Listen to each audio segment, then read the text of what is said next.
Arratsaldeon eta ongi etorri izan zaitezte berriro Eusko Jaurlaritzako lan sailak emakunderen laguntzarekin antolatutako soldatarrakalari buruzko nazioarteko laugarren kongresura. Bazkaldu ostean, jarrai dezagun, hitz egiten, mintzatzen, ahotsak batzen, eta lan arloan zeharo murgilduko gara orain. Nos vamos a introducir ahora de lleno en el mundo laboral. Berdintasun planak negoziazio kolektiboaren nahitaezko puntu bihurtu dira. Jose Enrique Kortxonek aipatu du elkarrizketa sozialaz, eta Bazkaritan lankide batek esan dit, negoziazio kolektiboaz ari gara horretaz, ez da patronalak eta sindikatuek negoziaztu behar dutenean, hor lortuko bagenu soldatak igotzea, zaintzaren kasuan, gizonek erabat egingo zuten arlo horren alde. Datorren solasaldian, negoziazio kolektiboa eta berdintasun planak du izena, alegia. Moderatzailea izango da Elena Pérez Barredo, Eusko Jaurlaritzako laneko eta gizarte segurantzako sailburu ordea. Modera esta charla. Parte hartzaileak dira, hariko dut Vicente Peralta.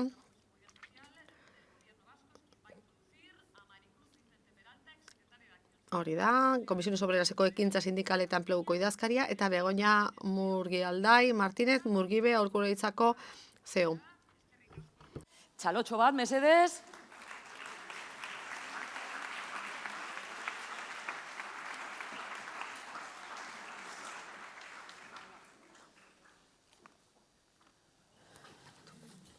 Bueno, arratsaldeon, espero que hayáis podido...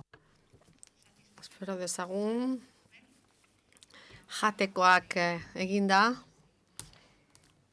aurrera egiteko moduan egotea. Barkamena hasteko, ze gaur ez daukat oso egun ona, bizitzan dena daukagu arazoren bat, hauan justu niri aste honetan egokitu zait. Hala ere ostiralean dena amaituko da. Batez ere dentistaren gana jo behar dudalako.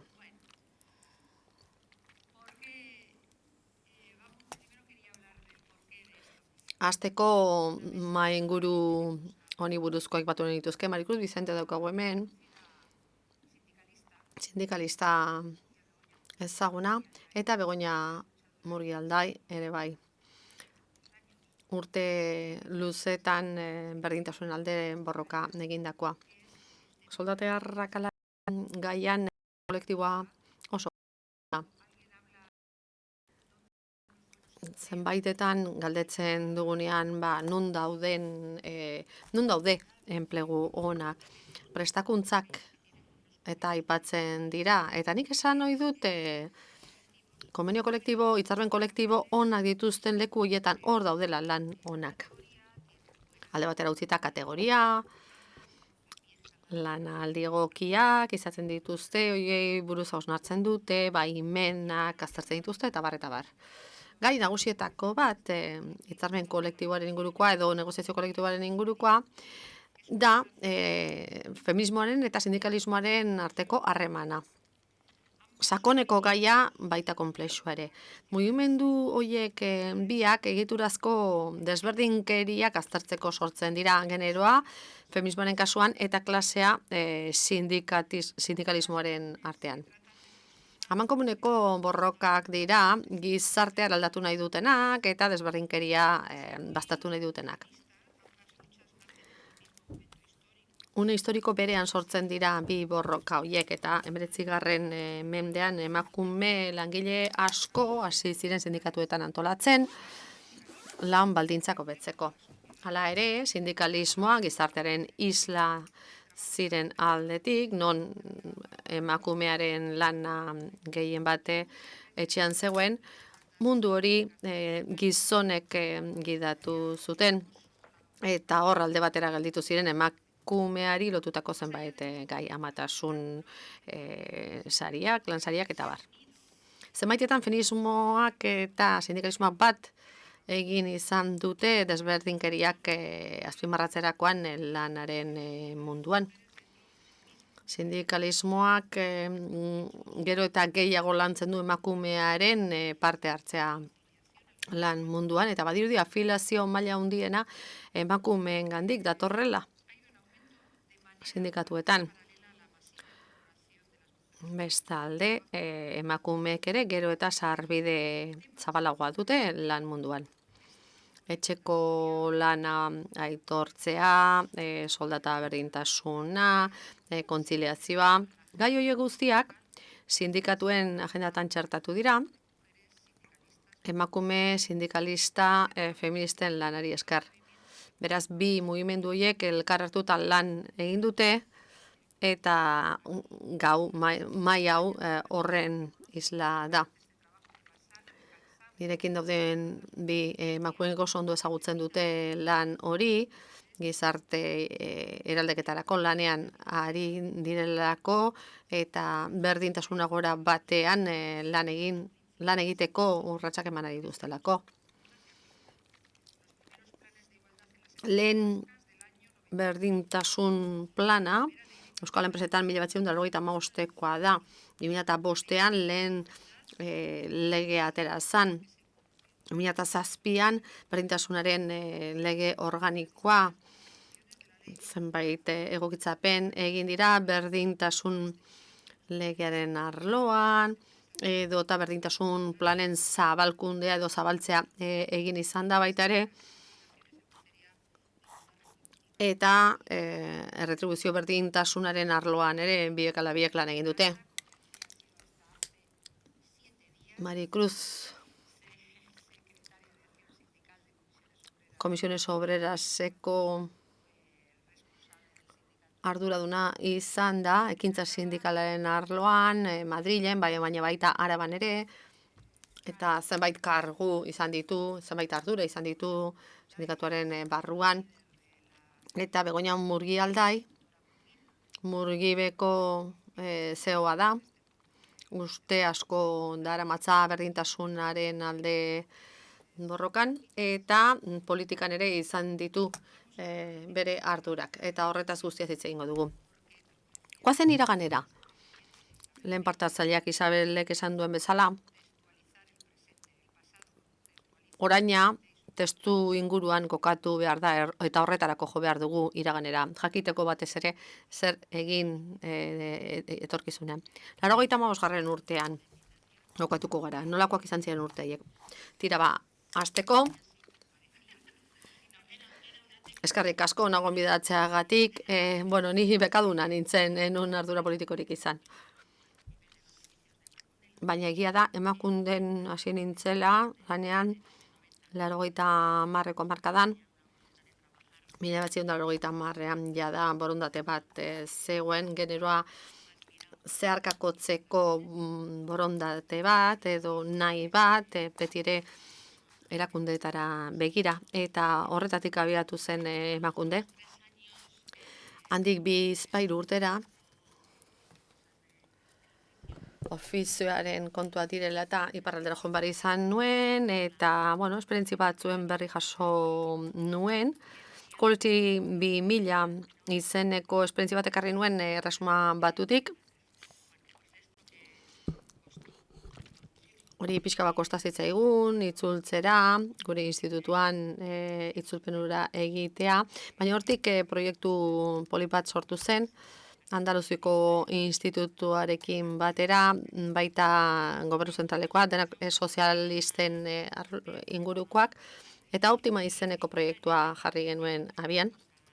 1984an hasi ginen gidaliburuak prestatzen, berdintasun planak egiteko, diagnostikoak egiteko, zer dira ekintza positiboak, adibideak ematen genituen. Beraz, egia da, sakoneko lana egin dugula, front ezberdinetan, arlo ezberdinetan. Eta, egia da baita ere, beti jakin izan dugula, eragileon lana batu behar dugula, aurrera egiteko. Enpresa arloan, eta zenbait administraziotan, gaia hau etzan ondo hartzen. Alegia enpresetan sartzea, industrian sartzea eta horrelako gaiak aztertzen hasteak, bueno, askotan ekartzen zuen, bueno, muga bat gainditzea, ezta?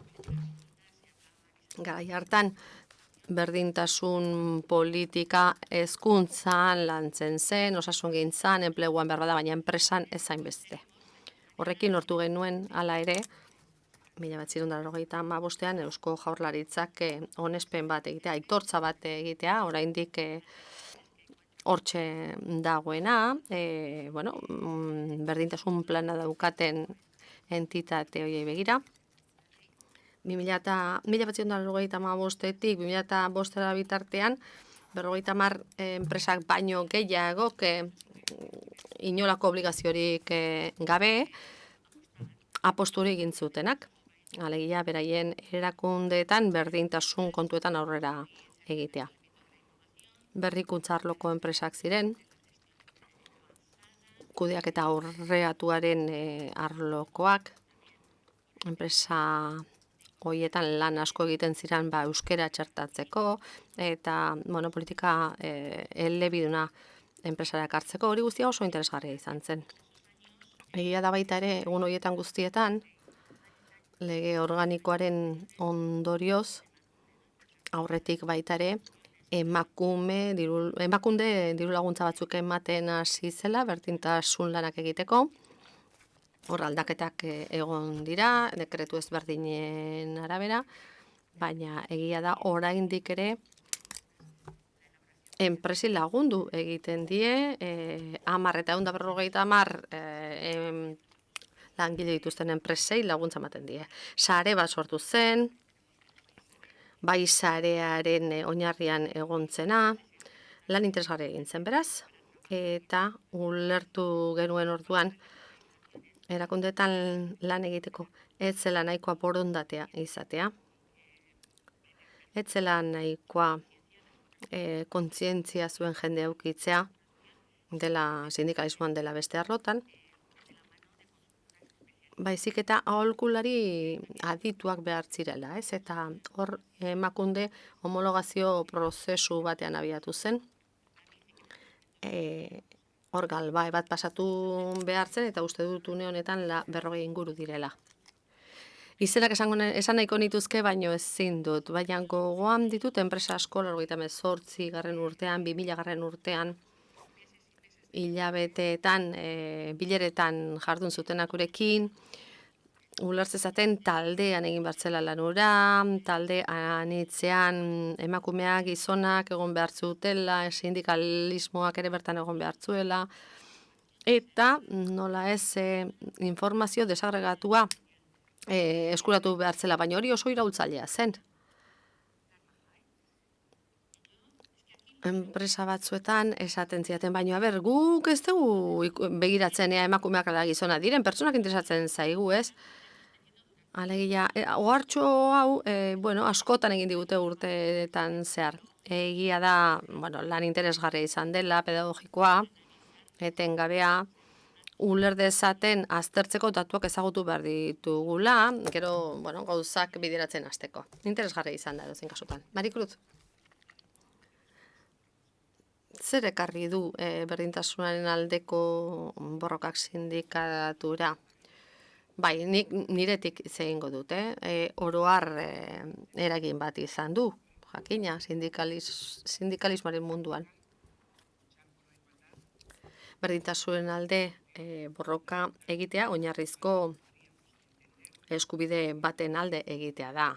Bestela ezingo genuke langileen mugimendua ulertu eta benetan lan merkatuen dauden arazoak ezingo nituzke ulertu.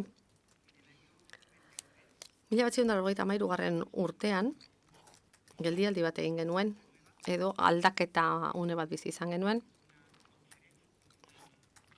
eta horrelako biltzar bat antolatu genuen, eta hori kongresu baten parekoa da. Alegia, hor hartzen diren erabakiak ez dira gomendioak, ez dira eztabaidak, horiek proposamen zehatzak dira, aurrera eraman beharrekoak, eta hor gai asko atera ziren, benetako eragina izan dutenak sindikatuaren parte hartzea feminismoaren arlean. Nire erakundeak hasieratik bertatik emakumen ordezkaritza bat zehaztu zuen. Alegia, norabide horretan lanean ari ziren ari zen jendea eduki genuen, beraz oinarrian nahiko sendua da. Kuoten auzia ere gurean sortu zen, lehenbizikatokoa izan genuen, zuzendaritza organoetan emakumeek ere leku bat izan zezaten. Ez da esango nuke, gaur egun sindikalismoa nolakoa den aztertzerakoan horrek ere eragina izan zuela, esango nuke. Horre, bilakaera bat egon da sindikatuetan ere bai.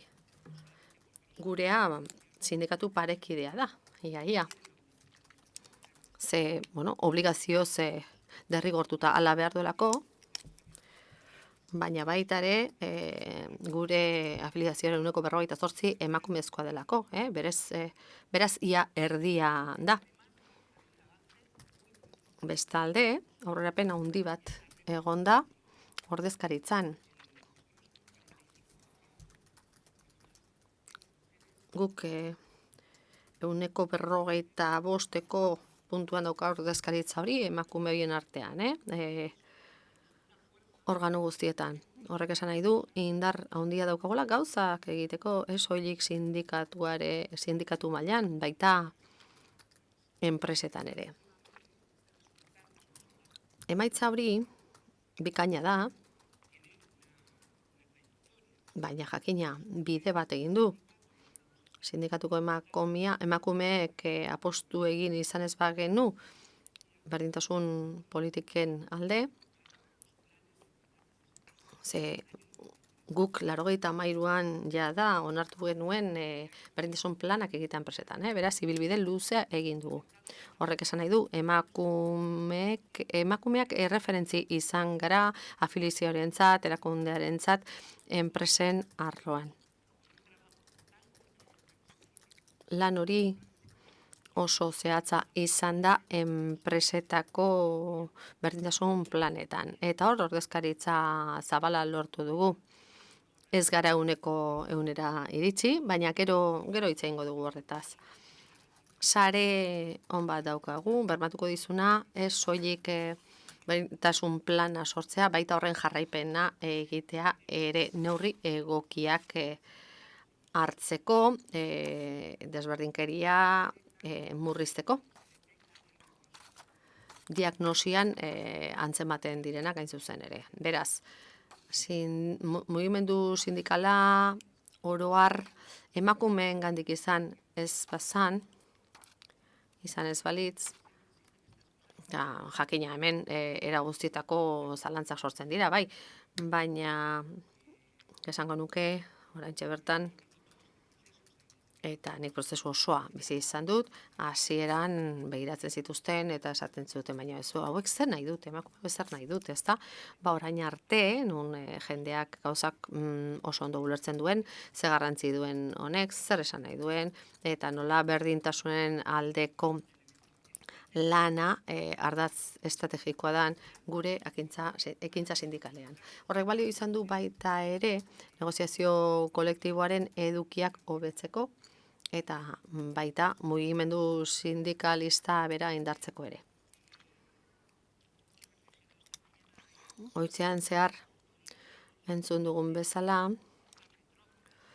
atzerako indarrak baldin badaude ere, horiek esaten dute pasatzen ari zarete, baina aitortu behar dugu emakumearen egoera unionetan Europan asko aldatu dela, eta emakumea neurri haundian lan munduan sartu dela. Eta hor iraultza isil bat egon da. Eta ointxe entzun dugu laburpena. Aukera izango nuke baita ere denbora gehiagorekin oztopak ikusteko, baina hala ere arrakalak asko dira, lanen segmentazioa, sektoreen ere bai, beirazko No, 901 dekretua iritsi zen horrelako batean, berdintasun planei buruzkoa, hasieran borondatezkoa ziren.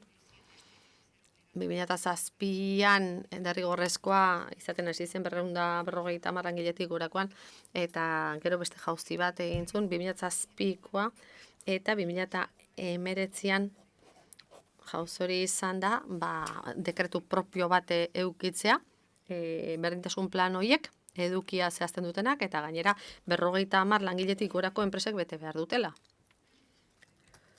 Zer ekarri du? Zer ekarri die dekretu horrek berdintasun aholkularitzei? Bueno, beti ona izan da ekarpen hori.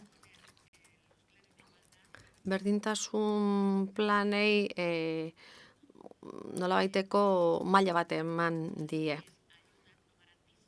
Konbenio mailara, hitzarmen mailara eraman dituzte. Horrek ez du esan nahi, horrek ez du bermatuko lortu beharrekoa.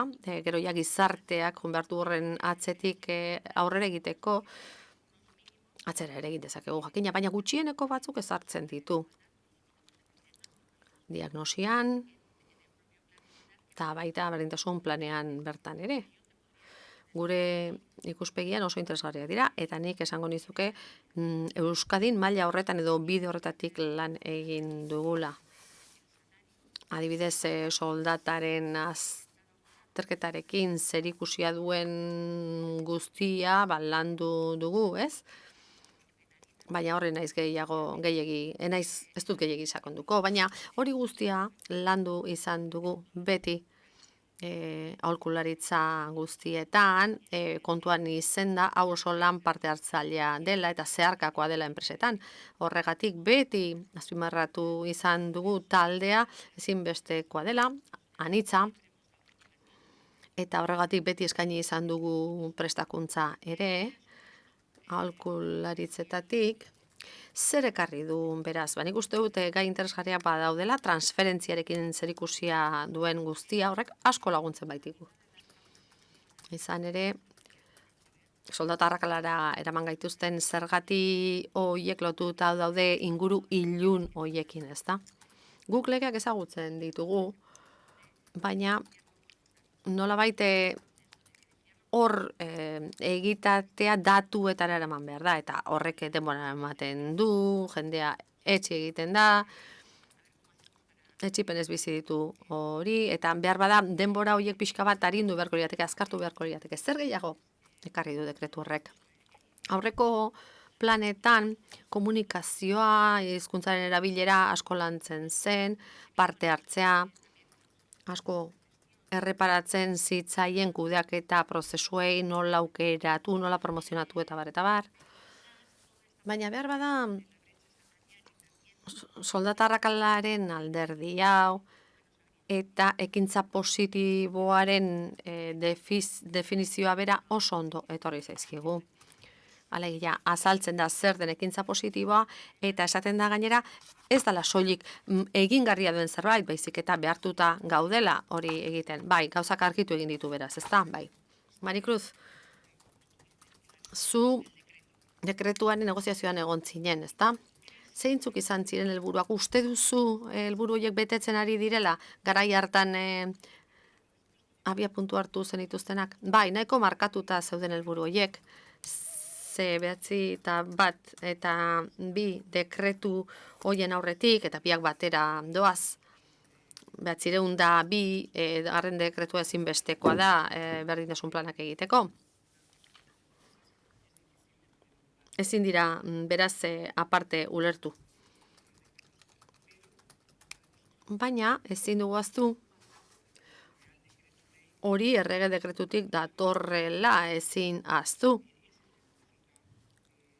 Horrek aldatu baitzuen zenbat langile izan behar dituen plana egin behar duen enpresak. Eta aitatasun baimena hor jasotzen da, baita ere, beraz, dekretu horretan gauza garrantzitsuk aldatzen dira. Eta hor ezartzen da nolakoak izan behar duten berdintasun planak. Eta horrek osatu egiten du legeak berak ezartzen zuena. Beraz, egiten duguna da, garapen reglamentarioa, 2009ko ura. Pautas que teníamos que desarrollar, pues fue una negociación bastante. Negoziazio komplexu xamarra izan zen, eta luzea, eta soldata erregistroa nahiko gauza berria zen, eta zaila zen zehaztea nola egin.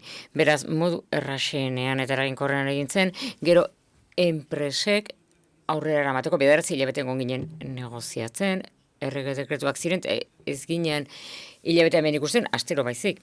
Beraz, gauza hauek, naiz eta eman errazak direla, araua erraza dela negoziazioak komplexu zamarrak dira, ze ertz asko daude hor tartean. Nik uste dut helburu garrantzitsuena, errege dekretuetan, besteak beste, Yo creo que eran dos cosas. uste dut, bi gauza nahiko erraxak izan zirela, horrela esan ezkero, baina egia esan berdintasun planak zehaztea, ze gutxieneko edukia izan bartzuten, ze esperientziak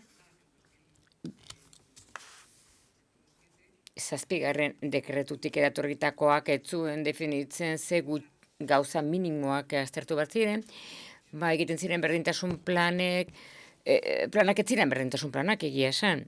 Hau da, gehiago ziren kontziliazio planak, baina oso bideratuta zeuden neurri horretara, baina hori etzen helburua berdintasun planetan. Asmoak oso onak ziren, baina oso gutxi zegoen zehaztuta. Beraz, diagnostikoa 6/19 datorrena funtsezkoa zen. Ondo zehaztean nola egin behar den diagnostiko bat. Bestela, diagnostikorik gabe oso zaila da neurri efektiboak hartzea. Beraz, ondo diseinatzea nola egin behar den diagnostikoa funtsezkoa zen, gero berdintasun planak egin ahal izateko. Eta bigarrenez, nik uste dut gure helburua zela, jauzi kualitatibo bat ematea hitzarmen kolektiboetan. Langileen estatutuak behartu egiten zaitu berdintasun neurriak sartzera. Eta 100 oso altuetan, hitzarmenetan, printzipioa adierazpen bat egiten zen, ikusteko beharrezkoa zela, berdintasunan aurreratzea, diskriminaziorik ez egotea, baina ez daude neurriak esateko nola egingo den hori. Beraz oso garrantzitsua zen, berdintasun adierazpenetik pasatzea, diskriminazioaren debekutik pasatzea, neurriak materializatzera. Hau da, bi helburu horiek ezartzera, funtsezkoak direnak. Eta gero, ekarpen oso garrantzitsu bat egin zuten sindikatuek zentzu honetan. Asumitu egin genuen batera erraza etzen konpromisua, hau da, berdintasun planak negoziatzea langileen ordezkaritza legala etzegoenean. Eta hala ere derrigorrez plan horiek negoziatera behartuta zeuden horietan.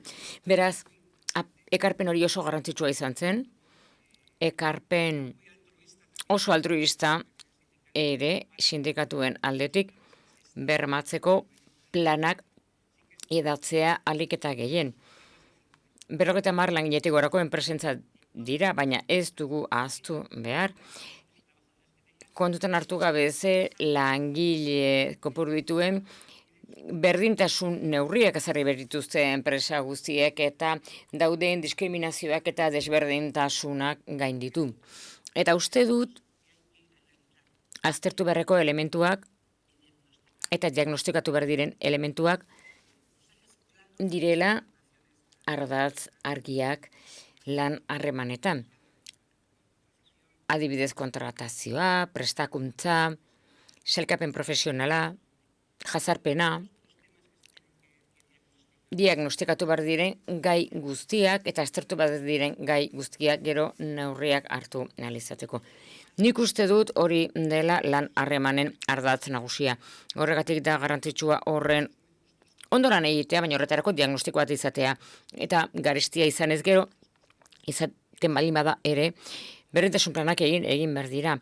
Eta horretarako asko inbertitu behar izan dugu prestakuntzan, gure ordezkariekin eta organizazioaren egituran. Eta nola iritsi ginen 50 langile baino gutxiagoko enpresara gehienak dira gure produkzio egituran. Nik uste dut hemen aspaldidanik animatzen ari dira, behar bada ez guneko genukeen abiaduran, baina hasieran esan dudanaren aritik, garapen jasangarriaren helburuak laguntzen ari da enpresa askok berdintasun gaiak sartzea beren enpresetan.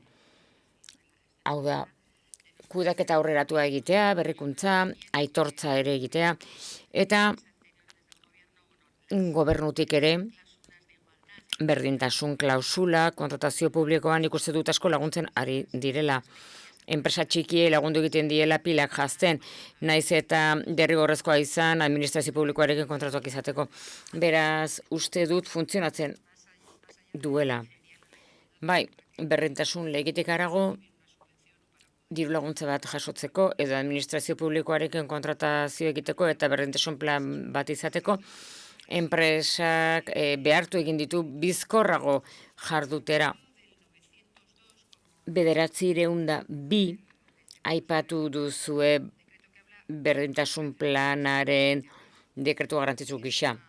Eta hori oso gai garrantzitsua da soldata arrakalako. Erregistroa funtsezkoa baita.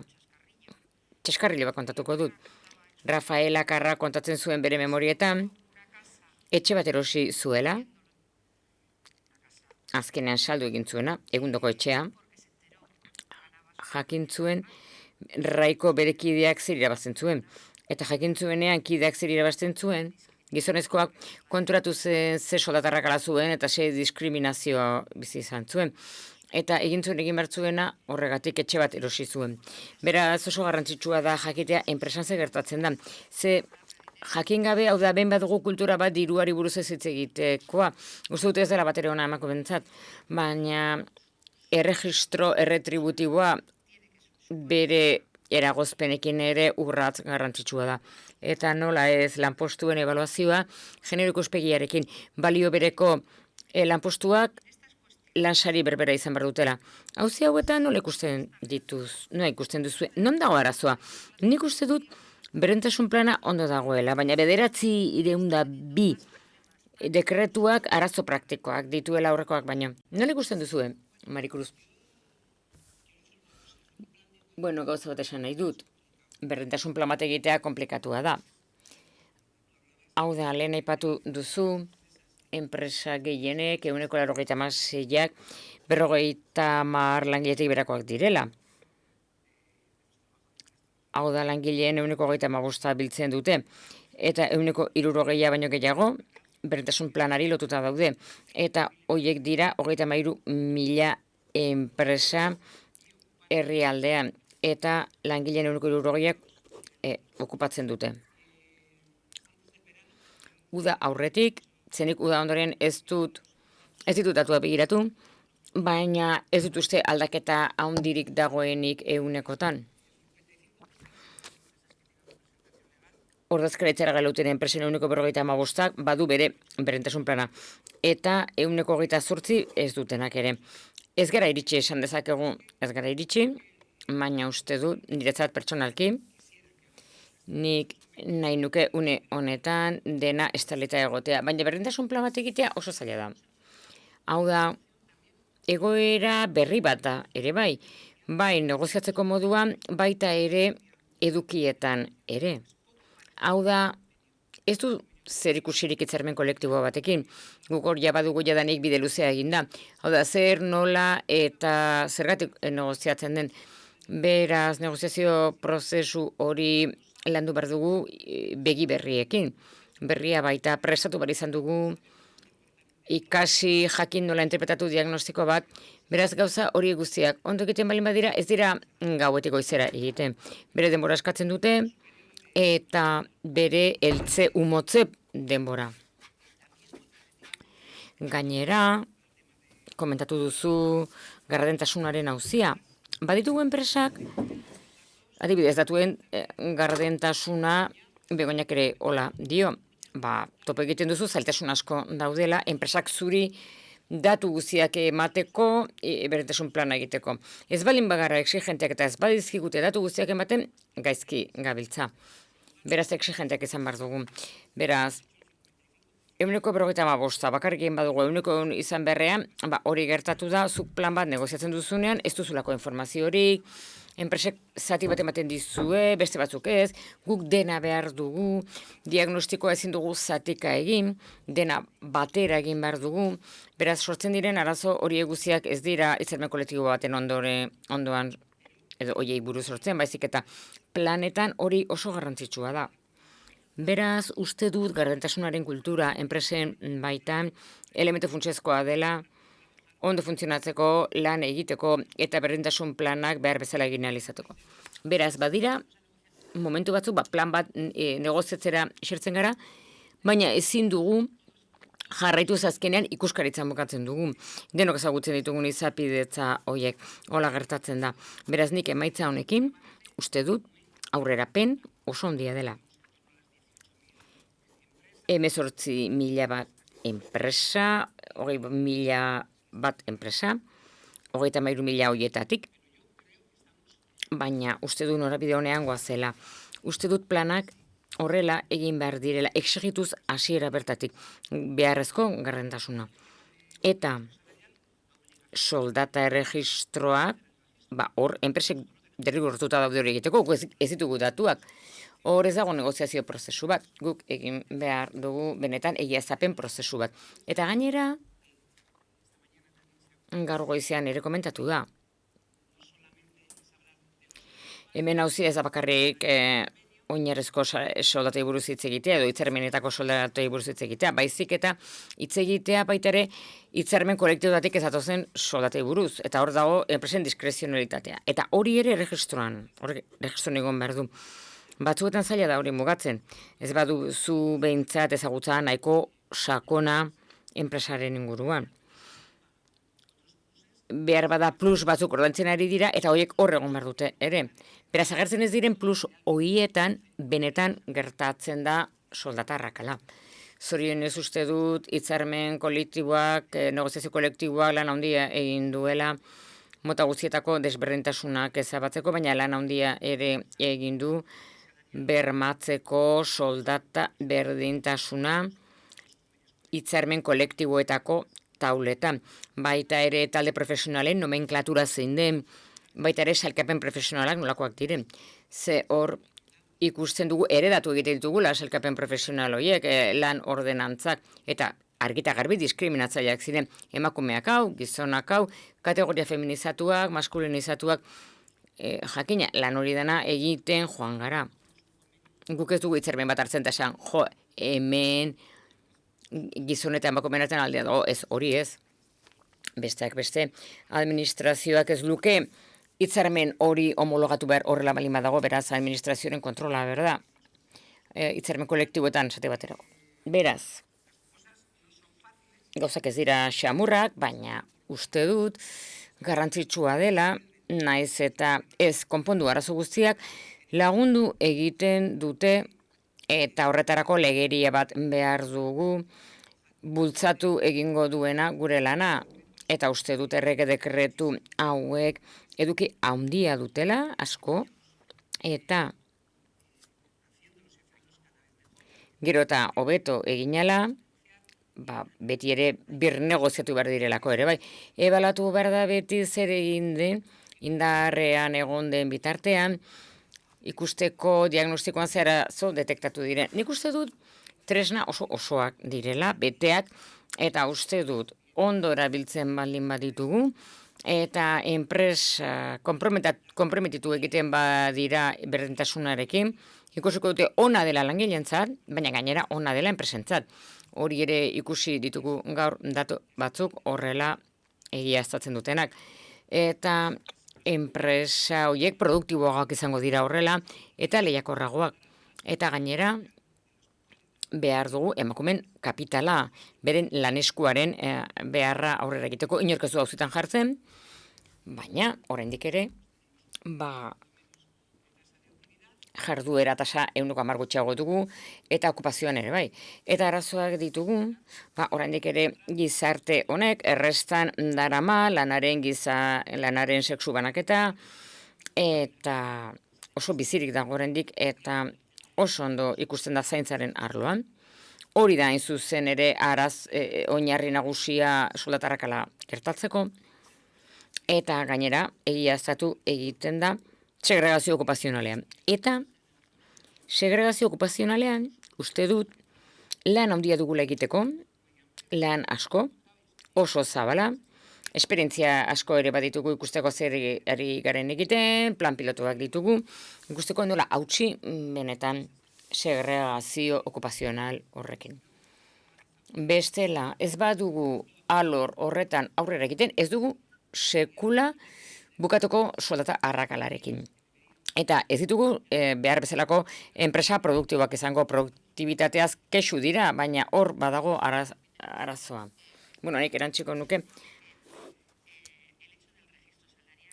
soldata erregistraren kontua egundoko iraultza izaten ari da enpresetan. Mundu guztiaren dirua erregistratu behar da. Goi zuzendaritza, langileak, hori komplikatua da. Eta osagarriak ere bai kontutan hartzea. Gogora ekarri dit, duela gutxi aztertutako enpresa batzuk. Osagarriak zituzten, osagarria, gehi bat, gehi 3 osagarriak, horrela zuten izena. Ez zegoen ezer idatzirik horren inguruan, ze baldintzak zituzten, nola lortzen diren osagarri horiek, inolako jakinarazpena langile taldeari osagarri hori dagoela, eta imaginatu dezakezue nor kobratzen zituen osagarri horiek. Beraz, horrela ikusgai jartzen dira gauza asko. Lan ingurune askotan esaten zuten, hemen berdintasun asko dago, ikusiko duzu. Aztertzen zenean ikusiko duzu, emakume gehiago dagoela gizonak baino gehiago hemen, eta datuak aztertuta ikusten duzu ez dela horrela. Nik esan nahi nuke, Marikuruz, guretzat, badagoela oso mugatuta gelditzen den zerbait, diagnostikoak egiteko orduan. Guk deitzen dugun alderdi kualitatiboago horretan. Eta hor uzkurragoak dira enpresak eta negazionista xamarrak. Hau da, guk egiten dugu lan hori dana, diagnostiko lan hori dana, elkarrezketa bitartez, eztabaida talde bitartez, prestakuntza saioen bitartez, hor ateratzen dugu, idatzita ez dagoen guztia, hor azaleratzen dira gauza asko. Eta gauza asko harremana dute diskriminazioarekin, eta emakumeen egoera txar batekin. Eta berdintasun planak gaur egun, ez genuke ahaztu behar gogo eta guztia kulturarekin zerikusia duena, eta baita ere guk organizazioetan dugun kultura horrekin balioekin. Eta ez badugu hori errebisatzen, berden jarraituko dugu. Ze ikusten nahi naiz. Adibidez, kontziliazio neurri oso egokiak dituen enpresa bat, adibidez, kontua da gizonek esaten dutela, bai. Nik hartuko ditut neurri horiek, eta denak ditute, denak hartzeke, baina zertarako hartuko ditut, esango didate eta bestea. Beraz, gauza bada aukerak, baliabideak, eta gero dago eraldaketa pertsonala eta soziala egiten joan behar duguna. Eta lehen denboren kontua aipatu da. Gaur etorkizunari begira dugun gakoetako bat, ezeket hor galdetuko didazun orain, da gu gure burua iraultzea. Hau da, kontutan hartzea zenbat denbora eskentzen diogun lanari. Hor, aukera bikainak ditugu. Eta hor, emakumeak eta gizonak irabazi egingo dugu, baina auzi hauek birplanteatu egin behar ditugu, ordutegi kontuak, malgutasuna, badira enpresa batzuk, hor, ordu estrak sartzea. Eta azken ordura arte egotea, buruzagia joan arte, guai izaten da. Beste enpresa batzuetan ikusten dute hori ja ez dela guai. Eta ezin baduzu 6-7 orduan zure lana egin, orduan ez zara gai lan hori egiteko. Beraz, beti ere guk dugun ikuspegiaren arabera aurrera egingo dugu zentzu batean edo ez, edo norabide batean edo bestean. Eta 4. artikuluak 202an aipatzen da balio bereko lanpostuak zein diren. Hori da meloi bat. Ireki zen baldin bada, kuestionatu egin beharko dugu zeintzuk diren lan funtsezkoak, zeintzuk ez, zergatik ordaintzen ditugun batzuk besteak ez. Duela gutxi hasi ginen lanean enpresa batekin, eta ikusten genuen, ez dakit nola zen, zerbaiten laguntzaile postua. Bueno, laguntzaile posturen bat zen fabrika barruan, fabrikan eta administrazioan, hitzarmenez kategoria berbera zen. Baina desberdin kobratzen zuten. Eta kontua da, ez da bakarrik desberdin kobratzea, bezik eta ematen duten balioa, ze balio ematen duten enpresari berbera da. Ze ez da gauza berean lan egitea, beraz, guk askotan lan egiten dugu metal arloko enpresekin. Eta hor, benetan garrantzitsuena beti da fabrika. Lan esku zuzena, hor dago gauzari garrantzitsuena. Eta administrazioko neskak, bueno, horiek dira privilegiatuak, ez? Bulegotakoak. Bueno, kontxo, balio bereko lana. Guk esaten dugu beti. Nominetakoa erlajatu dadila, zer gertatzen den orduan. Edo plan komertziala ematen duna ere erlajatu dadila, ez? Beraz, nik uste dut hor meloi oso garrantzitsua irikitzen dela. Eta zer ikusi handiagoa duela paradigma honekin. Hau da, la merkatuan sartu nahi duguna, gure enpleguetan. Ni ere bat nago zurekin, Begoña. Ze uste dut gaur lehen hitzaldian, Isabelek eman duen horretan, benetan kontatu diguna, da nola desberdinkeria eraikuntza baten gizonek egin dakoa. Eta hain zuzen ere, permeabilizatu egin da modu batean, eta ez gara gai ikusteko nola egin aurre horri modu eraginkorrean, ze arauak aldatzea asko kostatzen da, baina pentsamoldeak aldatzea badakigu askoz ere zailagoa dela.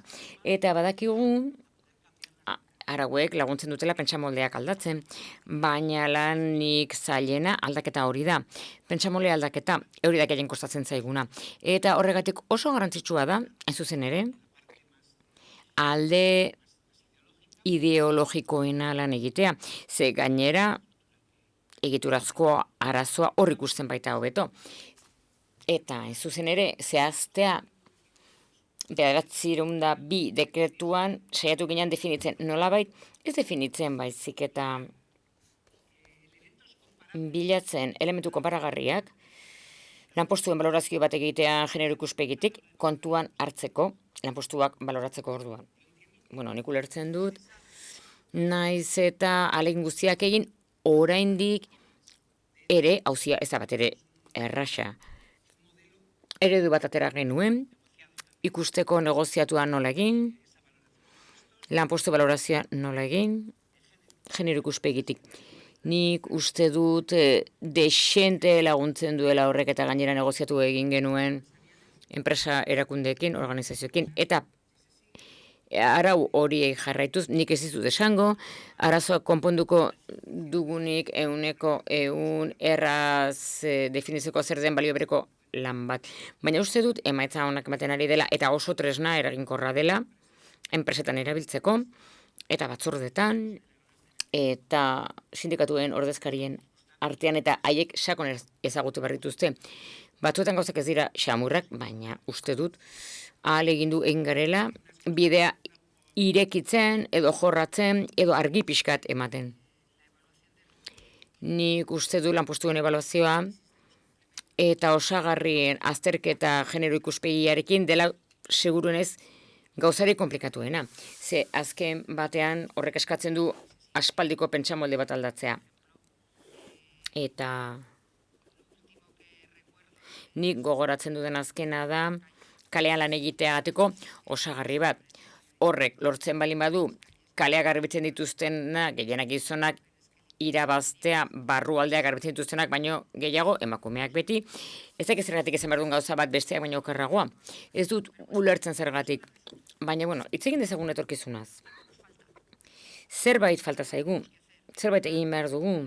Egia da berdintasun planak seguruenez denbora igaroala hobeak izatea.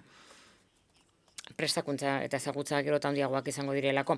Baina ari gara etengabe hitz egiten biltzar honetan, diseinatu egin behar dugula plan operatibo bat soldata arrakalan, hainbat departamentutako politikak barren hartu behar dituela, eta zuek zuen ezagutatik zer izan behar du plan operatibo horrek. Eta ze gauza ez dira presente egon eta egon behar lukete. Begoña, zure iritziz, etxeko lanak. Bueno, uste dut bidean gaudela, baina goizeko historiagilearen solasalien ondoren, hau esango dut. Jarraitu behar da aurrera, iraun behar dugu. Uste dut Euskadin gauzak ondo egiten ari garela, oinarriak ondo jartzen ari garela maila guztietan. Bai erakunde pribatuetan, sindikatuetan, mugimenduetan, administrazioetan. Uste dut dekretu hauen efektuak ikusiko ditugula, laster. Laster sartuko da Europako zuzentaraua ordain sarien gardentasunari dagokionez, 902 dekretuekin batera, eta uste dut gehiago indartuko duela gardentasunaren beharra. Eta gardentasuna hitz egiten dugunean, komunikazioa ere barri behar dugu. Hau da, langile taldeak jakin behar luke, une oro nola dauden auzi hauek guztiak. Ikusiko dugu ze inpaktu duten gauza hauek guztiek. Eta, printzipioz, ez zaitola besterik bururatzen. Mari Cruz, seguru zuri baietz. Bueno, ez daukat inolako agatxo magikorik, baina begok esan du bezala bidean gaude, eman diren urrats guztiak oso garrantzitsuak dira, norabide honean gaude, uste dut azken urte hauek legeria, edo gertatu diren aldaketak legerian oso garrantzitsuak izan direla. Lan erreforma oso garrantzitsua izan da, batez ere emakumentzat, demoraltasuna gehien eragiten baitzituen, prekaritateak ere bai, eta beraz, kontratu mugagabe asko biderkatu dira, asko galdu dira, eta hori onuragarria izan da emakumeentzat, gutxieneko soldataren igoera 1,21 izan da, ez da gauza txikia, oraindik ere ez da oso altua, baina hor bilakaera garrantzitsua egon da. Beraz, horrek lagundu du modu erabakigarrian soldata arrakala murrizten. Beraz, definitu egiten du ere, erakusten du ere nun dauden gutxieneko, lanbidearteko gutxieneko soldata kobratzen ari diren personak nun dauden, eta batez ere emakumeak direla, eta garrantzitsua da hori jakitea. Baina, legeriaz gainera, berdintasun planak ere erantsi berzaizkio, legeria oso progresista da, egin dena gainera, elkarrezketa sozialaren atrekiaren pean, uste dut diputatuen kongresuaren akatsa handia izan dela ordutegiaren aldaketa ez onartzea. Uste dut beharrezkoa dela soldata arrakalari aurre egiteko, harreman zuzena baitu zaintzarekin, gainera pakete horretan bi auzi garrantzitsu zeuden, batak zerikusia zuen ordutegi erregistroarekin, eta horrek akatslarriak dituela badakigu, eta bigarrena ingurua asko zeren modernoagoa, hau da deskonexio digitala. Eta auzi horiek oso garrantzitsuak dira, kontziliazio erantzukideaz hitz egiteko, eta ikusteko nola aurre egiten zaion zaintzari herrialde honetan. Nik uste dut, etorkizuneko planean, arrakalaz hitz egiteko orduan hitz egin behar da baita ere, eta neurriak hartu behar dira baita ere, segregazio okupazionalari buruz, segregazio okupazionala desagerrazio egin behar da, pixkanaka, eta baita ere, zaintzaren auzia funtsezkoa da, arrakalaren kasuan. Hauek oso neurri zehatzak dira, baina hori esan da, uste dut berdintasuna, pentsioetan gertatzen den bezala, baita beste eskubide sozialetan gertatzen den bezala, beti ere borondate politikoaren mende dago. Borondate politikorik gabe ez dago aurrerapenik, eta beraz ez da gauza bera, nork gobernatzen duen, ez da gauza bera. Eta beraz uste dut denak bereziki pentsatzen ari garela. Mesedez ez dadila gertatu aldaketa. Ze iragartzen diguten hori, edo hori ez doa gu lanean ari garen norabidean, baizik eta guztiz kontrara. Eta berdintasunean aurrera egitea, hori egongo da gobernarien esku, haien mende, eta ze politika eramaten diren aurrera. Eta seguruenez, aldaketa gertatzen baldin bada, ziklo politikoan, ikusiko dugu berriz ere lubakietan gaudela, eta ez negoziazioan, alderrikapenetan, eta ez dugu aurrera egingo, beharrezkoak diren horietan. Bueno, nik pixkat osatzeko, uste dut hiru arrakala daudela landu behar direnak modu integralagoarean, zaintzarena da horietako bat, eta denbora ere bai.